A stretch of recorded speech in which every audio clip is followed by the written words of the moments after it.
Welcome back to the garage and part 2 of my RV motorcycle hauler build.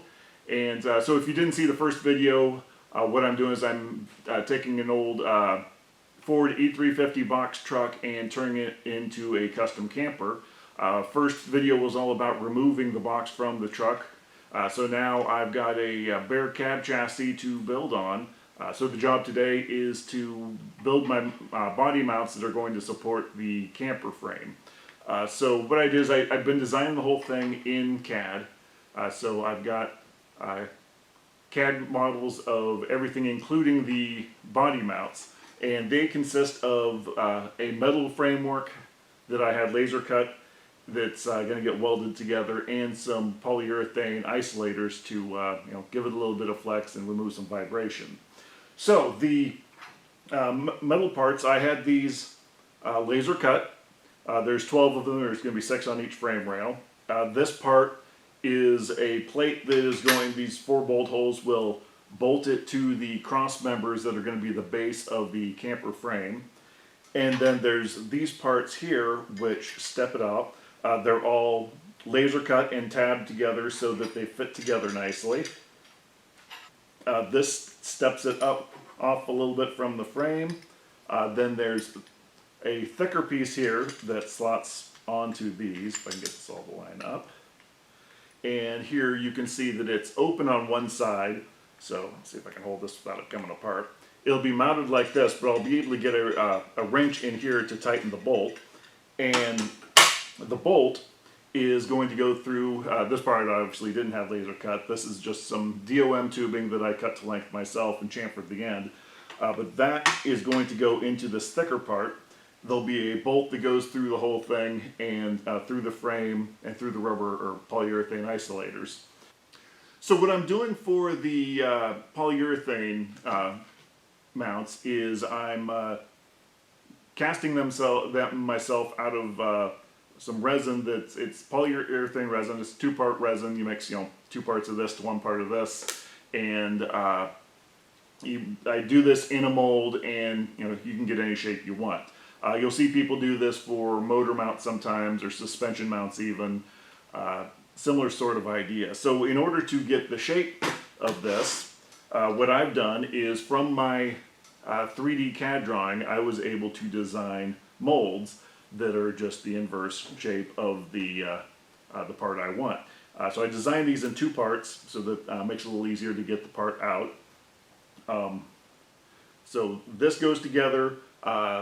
Lube it up with some grease, and actually what I use is some, it's called Super Lube, it's just a silicone grease, and I also use some of the mold release that the company that makes the polyurethane resin. So I've got a mold for the top that's gonna, the weight of the vehicles, or the weight of the camper is going to rest on, and another smaller mold that's the part that's going to go underneath, and of course it will also have one of these in the middle for the hole. So I've 3D printed these just on a standard 3D printer at a normal PLA, which is the cheap standard 3D printer filament. I've made 3 sets of these. And so let's go ahead and mix up some polyurethane and make some isolators. So I've taken some time and lubed up and sprayed mold release on all of my molds. Where the grease comes in really handy is, since these are a split mold, I've found that a little bit of that silicone grease between the 2 parts prevents the resin from just slipping out through that crack. I've made a few prototypes of these. I've learned what doesn't work. And a good coating of that silicone grease on the center pin is helpful to allow that to get out. So these are ready to go, so I'm ready to mix up some resin. Now this is done by weight, so I've got my little digital scale, some plastic over it to prevent it from... oh, okay. Very important, you should wear gloves when you do this. Let me get my gloves. So of course, standard safety rules here, read the instructions on it. They're somewhat hazardous chemicals, and you want to make sure that you follow them, do it in a well-ventilated area, all of those sorts of things. Now this is done by weight, so I've got my scale here. I need 266 grams of this, so I'm going to have to open up the next bottle of this.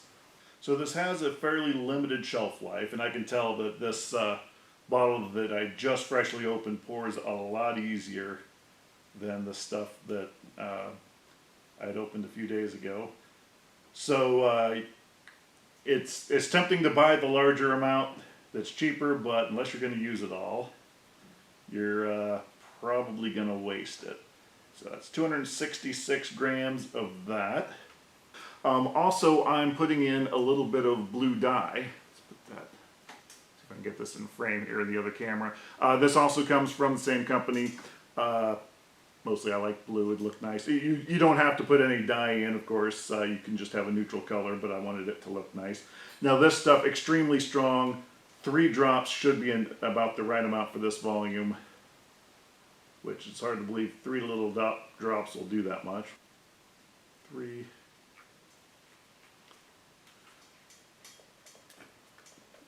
You can see that that pretty quickly changes color of the entire thing. So this is just the part B, which is there's twice as much of that as part A, which is why I start with the dye there. All right, and clearly I wasn't paying attention. I was looking at the wrong number on my notes. So this is part A. I needed 533 grams of this, not 266. So this is only half as much as I actually need. This is the challenge of doing things on camera. You do it off camera, it works just fine the first time. There we go, 533. That should be about right. Yeah, I didn't think that looked right. But we'll give that a good stir, also to get the dye mixed in, and that should be good. All right, now in the smaller cup.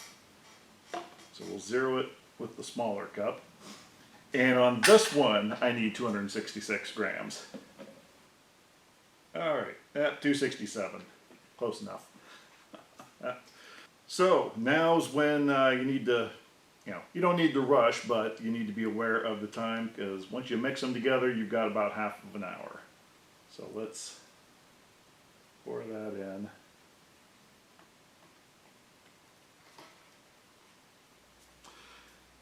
When you think you've stirred it long enough, you should stir it a little bit more.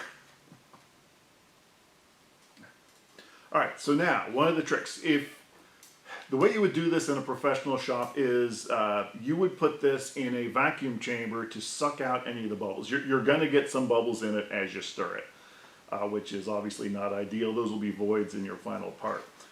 However, those of us that don't have a vacuum chamber still have a trick to do this. What you can do is you can grab a second container, and what I tend to do is, I'll do this off camera just because it's harder to show, but you put one container on the floor and then stand up and pour a very small stream from one to the other. As that stream stretches out, that will remove any large air bubbles. Won't get rid of all of them. Won't be as good as if you did it with a vacuum chamber, but good enough for what we're doing. So when you're pouring these, you want to do a nice small stream and allow it to find its own level. The key is don't trap any air bubbles underneath the resin. So if you pour it in the lowest spot, which on this is actually hard to do, I have to pour just because it's such a small little spot around this. There's a little kind of a sleeve that goes around that tube. But if I pour right next to that and gently let it fall into that on its own, you should get a good part out of it. All right, last one. This is where we find out how good my calculations and measuring was. Hopefully I've got enough.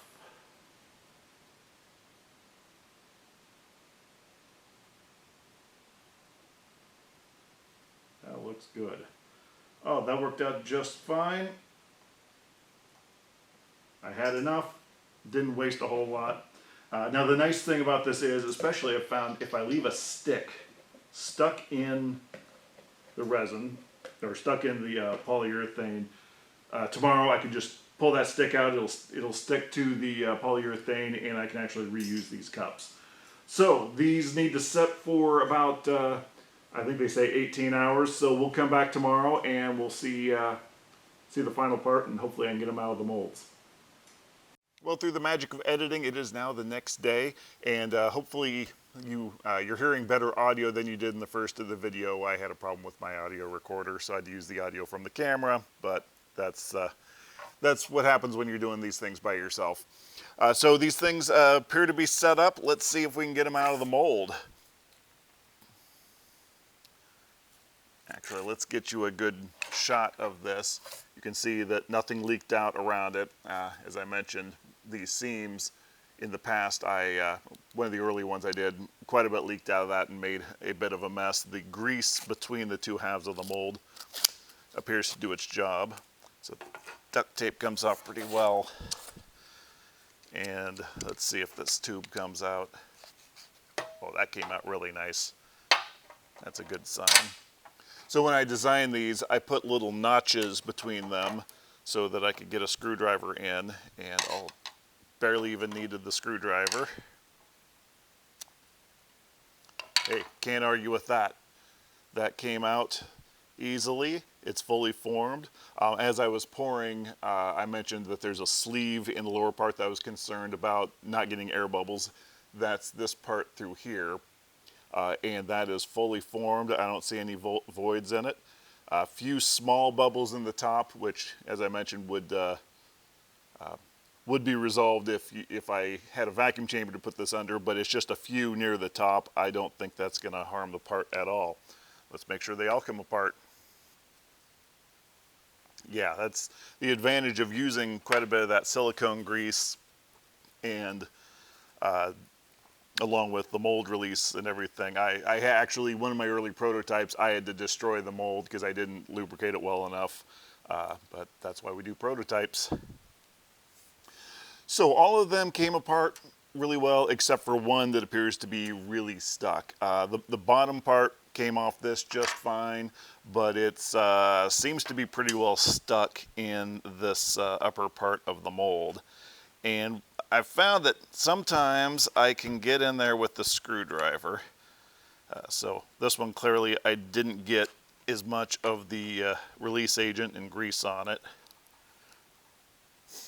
Yeah, I think I'm gonna have to break this mold to get this one out, but that's not bad. I've got, I'll just have to reprint this half. The lower half is fine, came off from there. I'll just have to reprint, which is a pretty small part actually.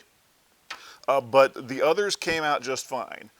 One of them did have a little leakage between the two halves of the mold, as you can see, but that'll trim up just fine. This one came out just perfect. So we've got the upper half and the lower half that mate to each other, and then the frame will go there. So let me bolt one of these up to the truck so you can see how they actually go together. So there's mounting holes along the frame, 6 on each side. All but 2 of them are all in the same plane. There's a couple that are slightly higher. I don't know why Ford did that, so I have a slightly I have another version of the metal part of the mount that is, I forget how much shorter, but slightly shorter to make up for the higher frame rail. But most of them are going to be just like this. So the mount's just going to slide through. And then the lower rubber comes in from below. We've got our washers and our nut that will come through here. Now, I've left the side of the mount open. Actually, if I turn it around, you can see that, or you may not be able to see. But I can get a wrench in here to hold the top of the bolt, because there'll be a cross member that goes across here that'll support the rest of the framework. So I won't be able to, once it's all assembled, I won't be able to get to it from above. But for now, since it's available, I can tighten that up. So the theory is, with the rubber below and above, I can preload that with by tightening that bolt enough to get get those to compress partially, which should, essentially it's going to make this float. It can move up and down, a little bit left and right, but mostly up and down to take out vibrations and to allow the framework to flex a little bit. And actually, if I take this back off, you can see that, the more important thing is, worst case scenario, if the vehicle were ever in a crash, I want things to be located laterally, and that's where, this half inch or 1 inch tube with a half-inch bolt in the middle is going clear through the frame. So there's nowhere this can go side to side. Well, I'm pretty happy with how those came out. I just have 3 more to make, so that shouldn't take me too long. I can pour those today and have them done tomorrow. And then I have a lot of welding. I've only welded together one of my body mounts of the laser cut pieces, and should just be a few more days I'll have those done. So by next week, the next video you should see, we'll be actually working on the frames. I'm gonna at the very least have the cross members designed and ready to cut, and then hopefully welding in the rest of the frame. So I'll see you then.